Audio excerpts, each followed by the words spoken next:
Hi there, this is Dr. Justin Marcagiani, and today's talk's going to be on adrenal fatigue. And to keep it real simple, there's three major phases of adrenal fatigue. And again, before we go into the exact phases, let's talk about your cortisol rhythm. So your cortisol rhythm is basically how your cortisol fluctuates throughout the day. So you can see cortisol is highest in the morning because that's there to give you energy so you can get up out of bed and go and attack the day, if you will. And then it drops throughout the day, especially at night, so you can rest and repair. And cortisol and melatonin have a inverse relationship. So as cortisol drops here, you would see melatonin come up here so you can rest and go to sleep. So cortisol is highest in the morning and lowest at night. And when we're looking at phase one, phase two, phase three adrenal fatigue, we're looking at the variations of it. So stage one, cortisol is high. Stage two, cortisol is somewhere in between or back and forth. And stage three, there's typically a flattening of cortisol. So one more time, we have our typical pattern, high in the morning, dropping. We have our fatigue pattern. This is somewhere around stage two where we're in between. And then we have stage three, which again is going to be relatively a flat line. The only thing we're missing here is stage one. And we're going to break that down one by one and actually show you some real patient labs of how that actually looks. So one more time here, again, when we go over the actual slides, what you're going to see is a cortisol sum.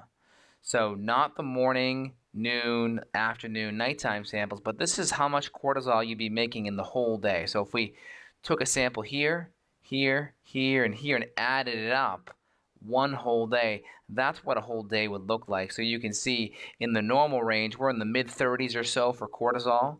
When we go into stage one, our cortisol is hyper, right? So we're jumping off the side of the fence. Then we're coming down from that fence here in stage two. The only difference between stage two and normal is the rhythm. So we could be in stage two, but be high, low, and the highs and lows will average out to normal, where in normal, we have that nice gentle taper. And I'll try to show you some labs so you can actually visualize that. And again, with stage three, we're dropping beneath that 23 units of cortisol marker. That's what delineates stage two and stage three. Also, we'll see lower DHEA as well. So let's go on to some actual patient labs here. Well, real quick, let's go over the hormone cascade before we do that. So all hormones come from cholesterol, and you can see really important that we eat the right things so we can make our hormones. We see our stress hormones here in red, our female hormones in pink, and our androgen hormones in blue. When we have stress, that's going to hypersecrete our cortisol. This is typically where stage one occurs. If we keep that up, eventually we start dropping our androgen levels, so we have a hard time reproducing, harder hormonal issues. As this drops out, we go from stage two to stage three at the very end. And I'll show you some labs so you can actually visualize how that looks. Again, our goal is to remove the stressors so we can bring the hormones back into balance. So here's a stage one's lab. So you can see here with stage one, here's the high normal, here's the low normal, and the patient's high across the board. So you can see high cortisol in the morning, high in the afternoon, and you can see our sum, we're well above 42 units of cortisol. So you can see we're at significant high level there. DHEA is pretty good, but cortisol is high. And the high cortisol is going to cause HPA axis dysfunction. I'm going to do a separate video on that. Stay tuned afterwards. Because again, it's not just about the gland's strength, whether the gland's strong or weak. It's about how the brain talks to the gland. And we're going to go over that in the next video. But you can see this is your typical stage one adrenal fatigue, high amount of cortisol. DHEA is pretty good. This type of person actually feels pretty good as well. Maybe a little bit tired but wired, maybe have some anxiety, maybe have some harder times resting and relaxing. But typical stage one patients feel a lot better than stage three for sure. And you can see their rhythm is, instead of being here, they're high, and then they drop back in line. So high, high, normal, normal. So we can see that rhythm is a little bit off, which is a sign of HPA axis dysfunction. Here's a stage two patient. You can see here, cortisol's between 23 and 42. We're starting to have some rhythm issues. So one rhythm is off.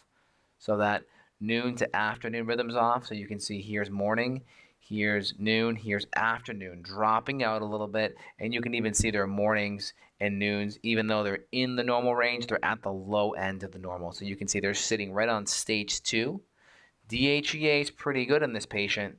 But again, their cortisol really screams that they're a stage two. You can see here the rhythm is normal, normal, low, normal, just to give you an idea what we're looking at.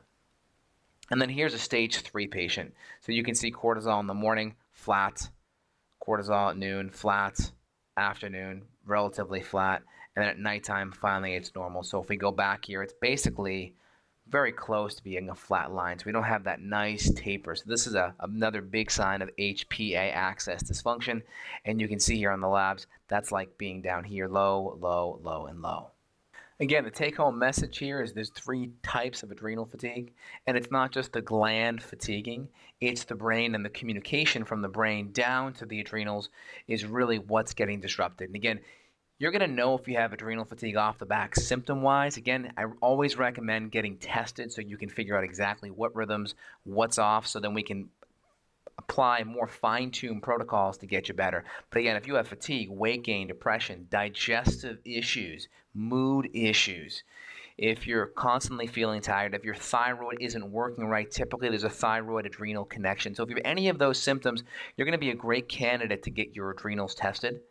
And for more great information from myself, check below the video. I have some great video series as well as some ways that you can get in contact with me.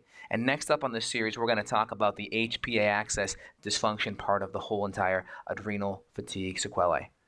Again, for more videos, stay tuned.